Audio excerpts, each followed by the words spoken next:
All right, let's jump right into this explainer. Today, we're talking about a massive paradigm shift in how we approach the most widely read book in human history.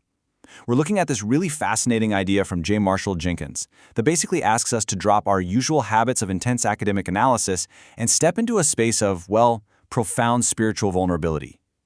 Look, if you've ever felt like reading ancient texts is just this dry, exhausting intellectual exercise, this approach is going to completely flip your perspective.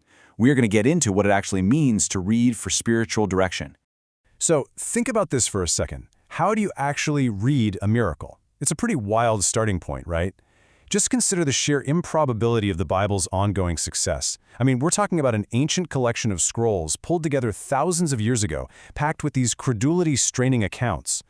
Seas parting, the blind suddenly seeing, the sun standing still. And yet it's still a global bestseller today, even long after the invention of modern skepticism and, frankly, the smartphones we're probably using right now.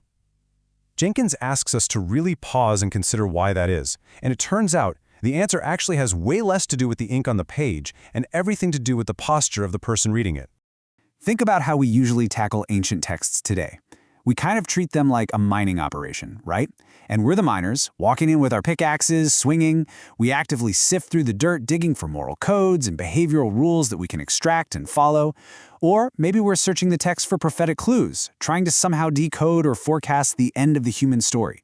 Or, on a totally secular level, maybe we just mine it to analyze the literary poetry or those massive grand narrative arcs.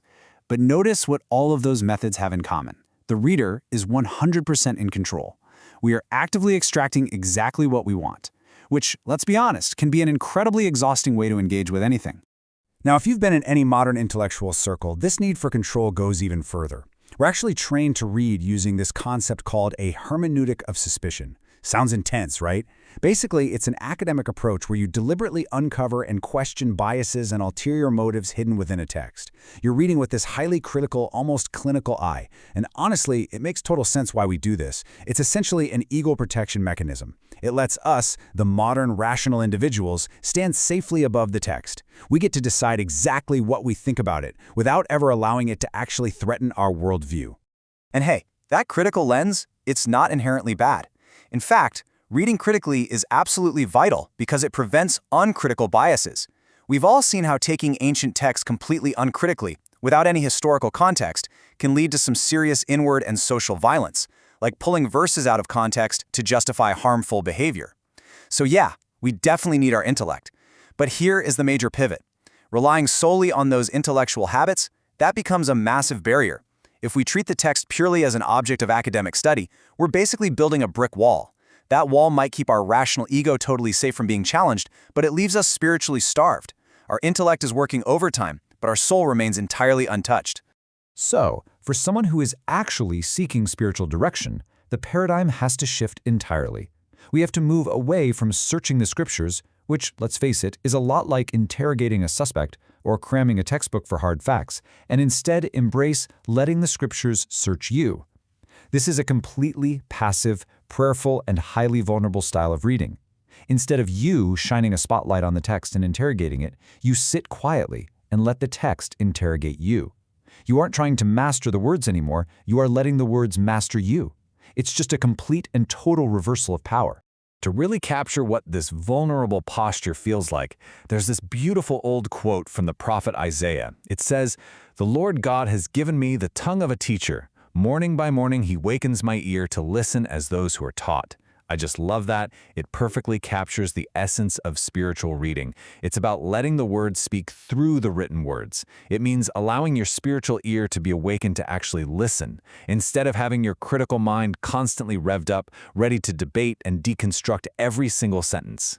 In this framework, the very act of reading literally becomes an act of prayer. You are opening your heart at the exact same moment you open the book. And think about how incredibly countercultural that is for us right now. In our age of speed reading, endless doom scrolling, and just binging information, slowing down to simply create a quiet space for transformation, that's a radical act. You aren't hunting for data points to win an argument online. You're just sitting in stillness, completely letting go of the need to academically conquer the material in front of you. So how do we actually pull this off? How do we practice this kind of profound passivity? Well, it takes a deliberate procedure to strip off that intellectual armor. Step one is placing aside the ego of the rational individual. which is incredibly hard for us to do, but absolutely essential. Step 2, assume your honest, vulnerable self. And let's be real, that is terrifying. Most of us read to gain answers, right? To feel smarter, not to sit there and admit that we are fundamentally lacking and definitely don't have it all figured out. But leaning into that uncomfortable human struggle is required. And then step 3 is preparing to see face to face. That's a reference to an ancient letter about finally seeing ultimate truth clearly, instead of just looking through our own dim, distorted reflections. There's actually a brilliant, recurring irony in the source material here, if you think about it. The text explicitly talks about God choosing to reveal saving truth not to the wise and intelligent, but to infants. It's totally upside down, isn't it? The deepest, most life-altering spiritual truths are often completely hidden from the purely academic, critical mind. All that raw intelligence, all that ego, it actually just gets in the way of true understanding. Those really profound truths are reserved instead for the people who are willing to approach the text in a state of sheer spiritual infancy. So what's the ultimate posture of a seeker? It is definitely not the rigid scholar standing tall, holding a red pen, and passing judgment on a text. The ultimate posture is the infant. Just picture an infant for a second, arms wide open for holding, mouth open for milk. It's a state of absolute total dependence, entirely devoid of ego, waiting absolutely on grace. That right there is the exact level of vulnerability and openness required to let a spiritual text actually reach inside and form you. So as we wrap up this explainer, I'll leave you with this to chew on. The next time you open a book looking for spiritual direction, you've got a choice to make about your posture. Will you continue to just read the text, or will you let it read you? Are you going to keep holding it at arm's length for analysis, safely protected behind your rational ego, or are your arms going to be open and vulnerable, allowing it to truly search your soul?